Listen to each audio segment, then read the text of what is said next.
Assalamualaikum warahmatullahi wabarakatuh.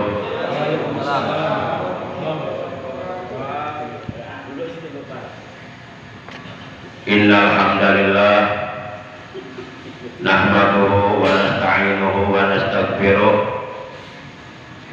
wa na'udzu billahi min shururi anfusina wa min sayyiati a'malina. Man yahdihillahu fala mudilla lahu wa man yudlilhu fala hadiya lahu. Asyhadu an la ilaha illallah wahdahu la syarika lahu wa asyhadu anna sayyidana Muhammadan abduhu wa rasuluh alladzi la nabiyya wa la rasula ba'dah. Allahumma shalli wa sallim ala khairi khalqillah bil awwalina wal akhirin sayyidina wa habibina wa syafi'ina wa qurrati a'yunina wa maulana Muhammad wa ala alihi wa ashabihi al-mujahidin al-qahirin, amma ba'd. Ma'asyiral muslimin, saudaraku segenap jamaah pengajian rutin malam Ahad Masjid Jami Al-Ikhlas RT 03 RW 07 Komplek TNI AD Bumi Cibarsa Asri BKG yang saya hormati, rahimakumullah wa hadakumullah wa hafizakumullah. Segala puji hanya bagi Allah. Salawat dan salam semoga tetap dilimpahkan selalu atas panutan kita yang mulia, baginda tercinta Nabi Agung Nabi besar Muhammad Sallallahu Alaihi Wasallam beserta seluruh keluarga beliau, para sahabat beliau dan seluruh pengikut beliau yang setia dan cinta kepada beliau. Semoga kelak di hari kiamat kita semua yang hadir pada malam ini, juga keluarga kita dan saudara kita, mendapatkan syafaatul uzma dari beliau. Amin ya Allah ya rabbal alamin. Ma'asyiral muslimin rahimakumullah wa hadakumullah wa hafizakumullah. Sebagaimana biasa kita awali pengajian rutin kita dengan pembacaan ummul kitab suratul Fatihah dan dengan pembacaan sholawat atas Nabi kita tercinta. Pahalanya kita hadiahkan untuk seluruh ahli kubur keluarga kita yang telah mendahului kita, dan semoga dengan barokah pembacaan suratul Fatihah dan sholawat kita semuanya dan keluarga kita oleh Allah selalu diberikan sehat walafiat dengan kesehatan yang barokah. Fitil ganiyatil Fatihah. A'udzu billahi minasyaitonir rajim. Bismillahirrahmanirrahim. Alhamdulillahi rabbil alamin. Arrahmanir rahim. Maliki yaumiddin. Iyyaka na'budu wa iyyaka nasta'in. Ihdinas siratal mustaqim. Siratal ladzina an'amta 'alaihim ghairil maghdubi 'alaihim waladdallin. Rabbi ighfir lana amin. Ya Rabbi bil Mustafa balligh maqasidana waghfir lana ma madha ya wasi'al karami. Oh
saja pada pertemuan kali kita malam ini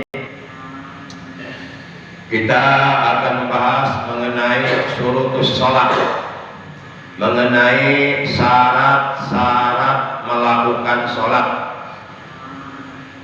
Diterangkan di dalam kitab Safinatun Najah buah karya Al-Baqi Al-Fadil Al-Alim Al-Allamah Syekh Al-Habib Salim bin Sumair Al-Hadrami rahimahullah ta'ala yang bermadzhab Imam Syafi'i dan berakidah Ahlus Sunnah wal Jamaah.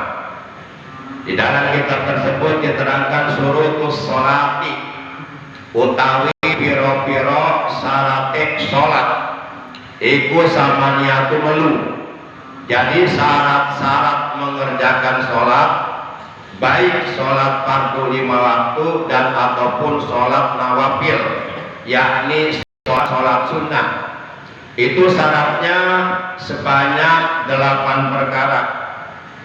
Adapun yang 8 perkara tersebut taharatul hadasaini.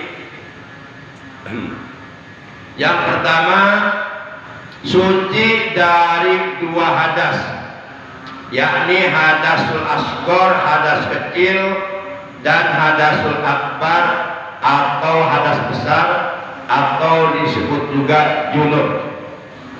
Adapun pengertian syarat menurut keterangan di dalam kitab Fathul Mu'in, as-syartu huwa ma yatawaqqafu alaihi sihhatus sholati wa laisa minha. Syarat itu adalah perkara yang tawakuf atas perkara tersebut sahnya sholat, dan syarat itu bukan termasuk dari bagian pekerjaan sholat. Jadi jelasnya yang disebut syarat itu adalah sesuatu yang sahnya sholat bergantung kepadanya, akan tetapi syarat itu tidak termasuk dalam pekerjaan sholat. Syarat itu adanya di luar sholat dan dilakukannya sebelum mengerjakan sholat. Contoh di sini syarat sholat yang pertama taharatul hadasaini, suci dari 2 hadas, baik hadas kecil maupun hadas besar. Setiap orang Islam yang akan mengerjakan sholat, sebelum ia mengerjakan pekerjaan sholat, maka ia wajib mensucikan badannya dari 2 macam hadas, yaitu hadas kecil dan hadas besar. Adapun untuk mensucikan badan kita dari hadas kecil, yaitu dengan cara berwudu, maka hukum berwudu ketika akan mengerjakan sholat menjadi wajib. Padahal hukum al-wudu itu sunnah. Tapi ketika wudu itu dilakukannya manakala kita akan mengerjakan sholat, maka status hukum wudu jadi wajib. Sebagaimana dalam kaidah usul fikih diterangkan, lil wasail hukmul maqasid. Bagi sarana itu hukumnya sama dengan hukum pokok yang dituju. Kalau umpama hukum pokok yang dituju adalah sholat fardu 5 waktu hukumnya wajib, maka wudu sebagai sarana yang dapat menyebabkan sahnya sholat itu pun jadi wajib dikerjakan. Karena tidak sah mengerjakan sholat apabila badan kita dalam keadaan masih punya hadas kecil. Hal ini sebagaimana diterangkan dalam sebuah hadis bahwa Rasulullah Shallallahu Alaihi Wasallam beliau telah bersabda. Terputus gak? Terus? Ya. Beliau telah bersabda, la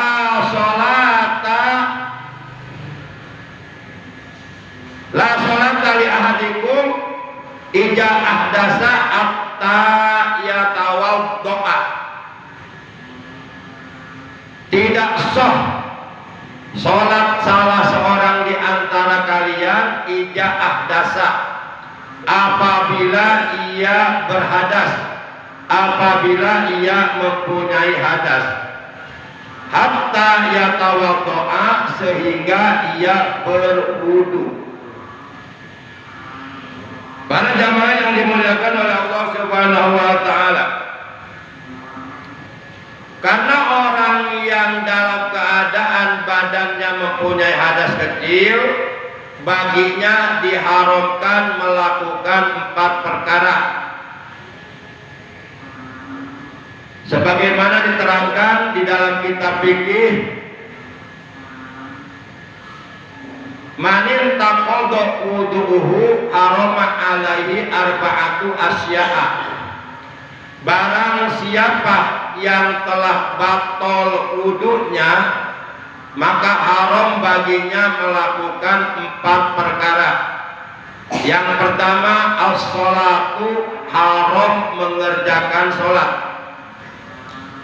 Di samping sholatnya tidak akan sah, bahkan mengerjakan sholatnya pun haram, artinya berdosa.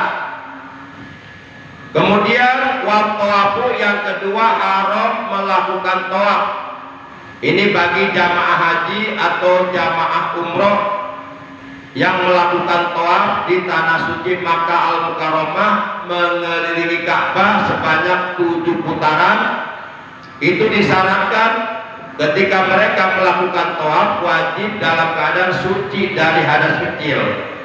Maka haram melakukan tawaf dalam keadaan mempunyai hadas, dan tidak sah tawafnya, baik tawafnya tawaf kudum, yaitu tawaf yang dilakukan manakala kita sudah sampai berada di Masjidil Haram, tanah suci Makkah Al-Mukarramah, maupun tawaf ifadah, tawaf yang hukumnya wajib karena termasuk rukun haji dari rukun haji yang 6. Kemudian tawaf wada, yaitu tawaf perpisahan manakala jemaah haji akan meninggalkan tanah suci Makkah Al-Mukarramah. Semuanya disyaratkan mempunyai wudu, baik tawaf kudum, tawaf ifadah maupun tawaf wada. Kemudian yang ketiga, wa masul mushafi, haram menyentuh mushaf. Yang dimaksud mushaf di sini adalah lembaran-lembaran Al-Qur'an. Jadi kita tidak boleh menyentuh lembaran Al-Qur'an apabila kita dalam keadaan mempunyai hadas kecil. Kemudian yang keempat, wa hamluhu, dan haram pula membawa mushaf atau membawa Al-Qur'an atau membawa lembaran-lembaran Al-Qur'an. Jadi jelas bahwa setiap orang yang akan mengerjakan sholat maka wajib baginya berwudu untuk menghilangkan hadas kecil yang ada pada badannya. Dan wudu kita akan menjadi sah atau oleh hukum dinilai sah manakala kita berwudu dengan menggunakan air mutlak yang hukumnya thahir, mutahhir, yang hukumnya suci dan mensucikan. Karena menurut ilmu fikih secara global hukum air itu dibagi kepada 4 bagian. Yang pertama, air thahir mutahhir, air yang suci dan dapat mensucikan, baik dari hadas kecil maupun dari hadas besar. Artinya air tersebut bisa digunakan untuk berwudu, juga bisa digunakan untuk ghuslul janabah atau mandi junub, yakni mandi untuk menghilangkan hadas besar yang ada pada badan kita. Di mana air thahir mutahhir ini, air yang suci dan dapat mensucikan, juga hukumnya terbagi 2. Ada yang thahir mutahhir makruh, ada yang thahir ghair makruh. Ada air yang suci dan dapat mensucikan tapi digunakannya makruh. Nah, air yang suci dan dapat mensucikan digunakannya makruh untuk berwudu atau untuk mandi junub, yaitu air musammas, yakni air yang berada dalam sebuah wadah, yang wadah tersebut bahannya berkarat dan air tersebut tersinari dengan sinar matahari sehingga berubah menjadi panas. Selagi air itu masih dalam keadaan panas, maka makruh digunakan untuk berwudu atau mandi janabah. Kemudian yang kedua, tohir mutahhir goir makruh. Air yang suci dan dapat mensucikan tapi digunakannya tidak makruh. Itu jumlahnya ada 7. Pertama, air yang turun dari langit, yaitu air hujan. Yang kedua, air laut. Yang ketiga, air sungai, air kali besar. Kemudian yang keempat, air sumur. Yang kelima, air mata air. Kemudian yang keenam, air salju. Dan yang ketujuh, air embun. Nah, itu seluruhnya termasuk dalam kategori air mutlak yang hukumnya tohir mutahhir, suci dan dapat mensucikan, ghairu makruh, dan digunakannya tidak makruh. Kemudian setiap orang yang sholat diwajibkan badannya suci dari junub, dari hadas besar. Adapun perkara-perkara yang menyebabkan seseorang mempunyai hadas besar, pertama yaitu ilajul hasapati fil farji, memasukkan hasapah ke dalam farji.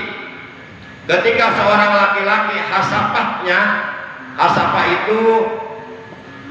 itu tuh yang apa ya? Yang kayak helm tuh, ya kepala Syakul Goblak lah, tudung cetok Syakul Goblak kepalanya. Nah, itu namanya hasapah. Nah, kalau itu udah masuk, walaupun belum semua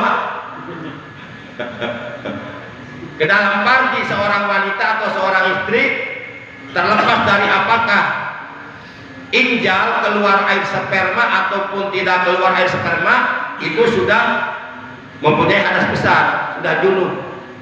Maka keduanya diwajibkan mandi janabah, mandi junub, mandi menghilangkan hadas besar. Itu yang pertama yang menyebabkan seseorang mempunyai hadas besar. Kemudian wa khurujul mani, keluar air mani, keluar air sperma. Terlepas dari apakah keluar air spermanya disengaja atau tidak sengaja, seperti dalam mimpi. Seseorang mimpi jadi pengantin, seakan-akan dia jadi pengantin beneran dalam mimpinya. Tapi begitu bangun nggak ada siapa-siapa, tahu-tahu celana udah basah, ada sesuatu bekas yang keluar, dipastikan itu air mani. Nah, walaupun air mani tersebut keluarnya tidak disengaja seperti tadi dalam mimpi, tetap dia mempunyai junub dan wajib baginya ghusl janabah, mandi junub. Kemudian selanjutnya haid bagi wanita. Apabila keluar darah haid berarti dia punya junub. Kemudian keluar darah nifas. Kemudian melahirkan bayi. Kemudian mati. Nah, itulah 6 perkara yang menyebabkan seseorang badannya mempunyai hadas besar dan baginya diwajibkan untuk melakukan mandi janabah. Para jamaah yang dimuliakan oleh Allah Subhanahu wa taala, haram hukumnya melakukan sholat kalau umpama kita dalam keadaan punya hadas besar. Contoh, oleh karena kita lupa, asli lupa, benar-benar nggak inget alias lupa banget,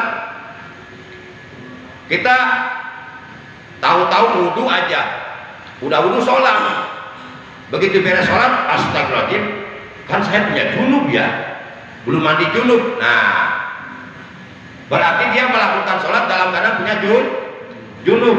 Pernah begitu bapak-bapak? Pernah? Belum mandi junub, langsung wudu sholat. Begitu selesai sholat ingat bahwa kita belum mandi junub. Pernah enggak? Jujur dong ah. Benar belum? Belum. Kayaknya pernah. Kayaknya ada yang pernah nih. Kayaknya. Nah itu sholat yang dilakukannya nggak sah. Dan itu sebenarnya haram, tapi oleh karena lupa nggak sengaja, jadi nggak dosa. Karena kesalahan dalam ilmu fikih terbagi 2. Ada khotoul amdi, ada khotoul ghairul amdi. Ada kesalahan yang dilakukan dengan sengaja, itu dosa. Kalau seseorang melakukan kesalahan dengan sengaja, dengan sadar apalagi direncanakan untuk melakukan kesalahan, itu dosa. Yang kedua, ada kesalahan yang dilakukan dengan tidak sengaja, itu dimaafkan. Nah, orang yang tadi melakukan sholat dalam keadaan punya junub oleh karena lupa, nah itu kesalahannya dimaafkan oleh Allah. Tapi tetap dia wajib dia mandi junub, setelah itu baru dia sholat. Jadi sholat yang tadi dikerjakannya enggak sah, karena dalam keadaan punya junub.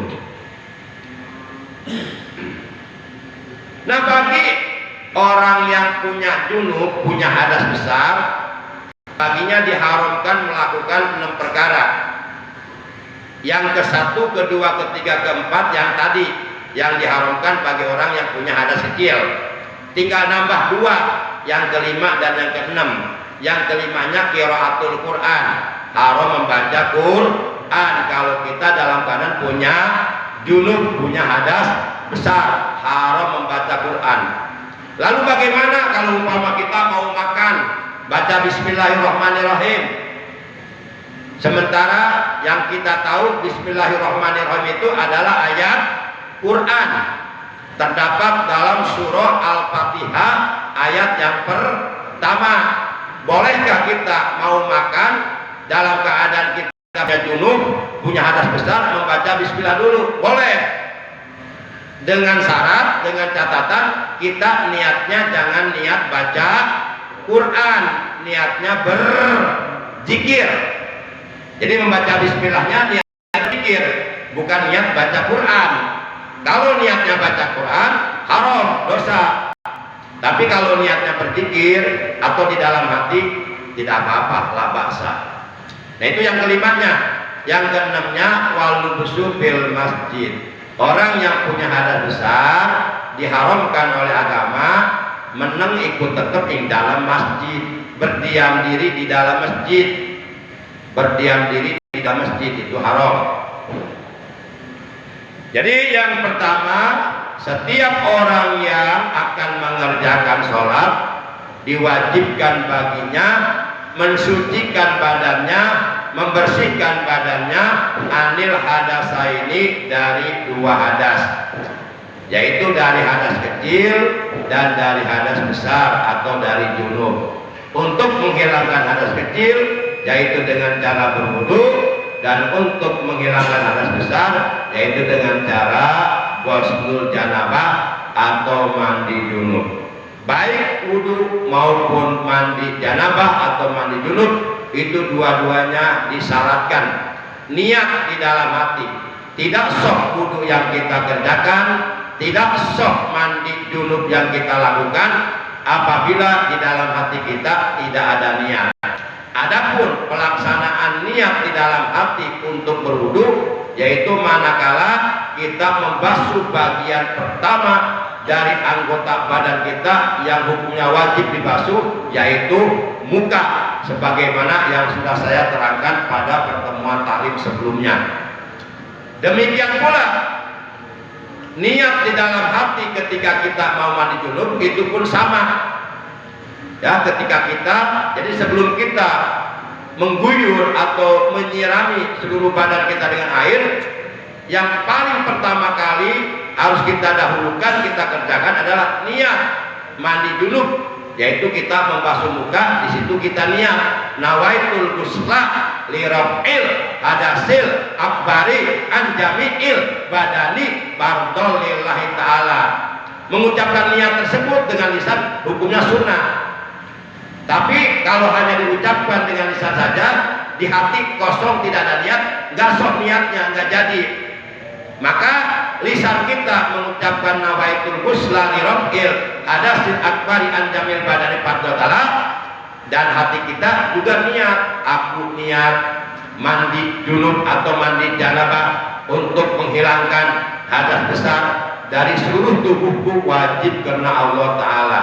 Jadi niat seperti ini harus ada di dalam hati, karena wa mahalluha al-qalbu, karena tempatnya niat adalah di dalam hati, bukan di lisan.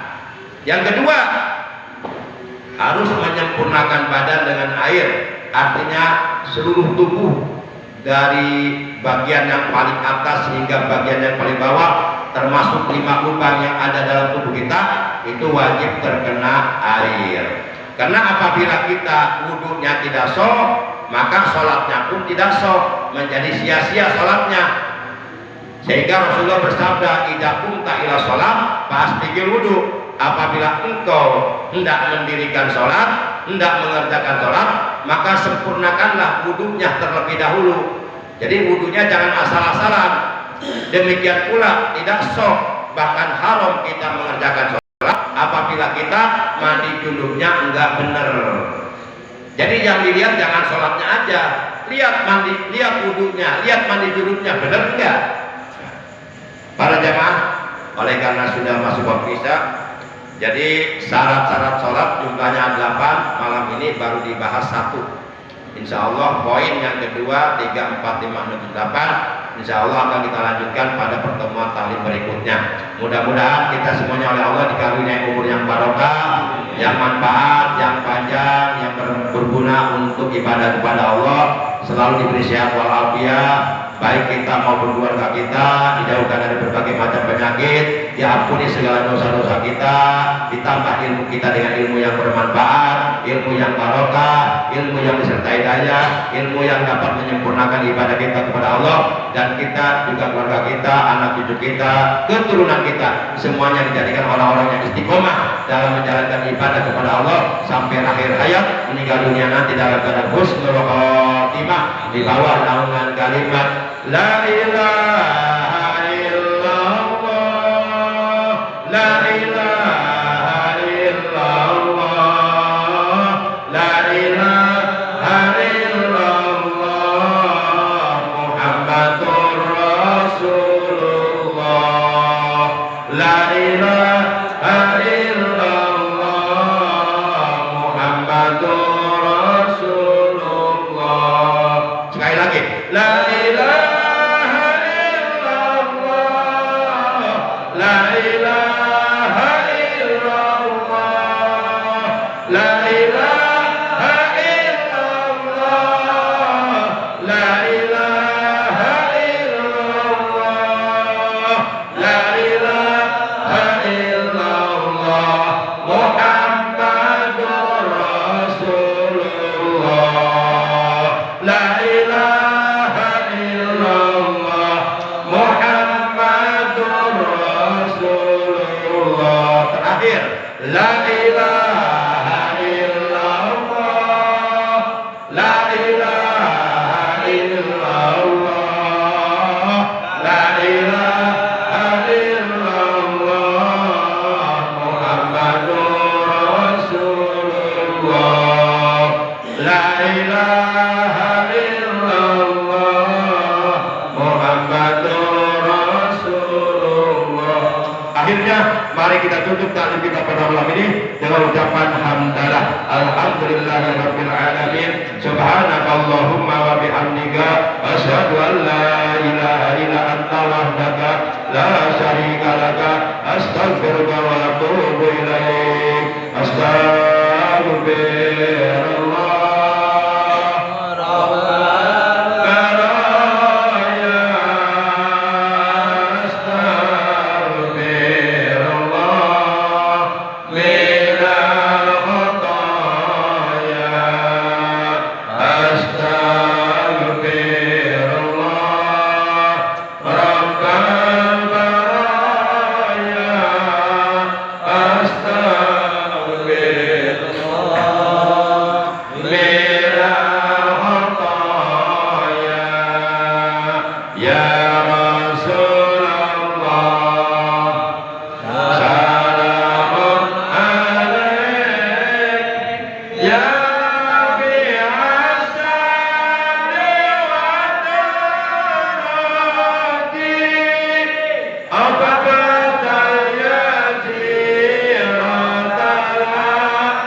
وأمتنا في طريقتهم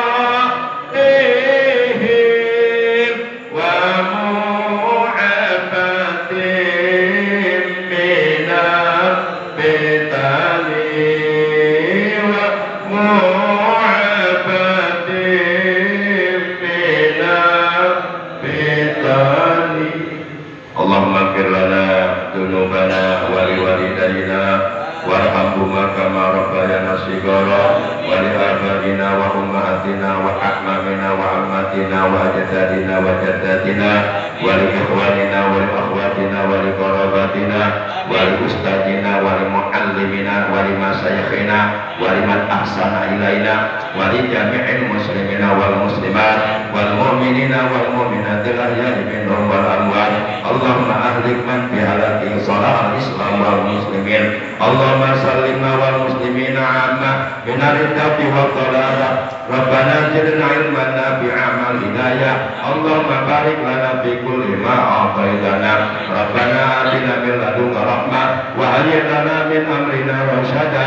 ربنا آتنا في الدنيا حسنة وفي الآخرة حسنة وقنا عذاب النار. وصلى الله على سيدنا محمد وعلى آله وصحبه وبارك وسلم. سبحان ربك رب العزة عما يصفون وسلام على المرسلين والحمد لله رب العالمين. Terima kasih. Mohon maaf. Wassalamualaikum warahmatullahi wabarakatuh. Waalaikumsalam.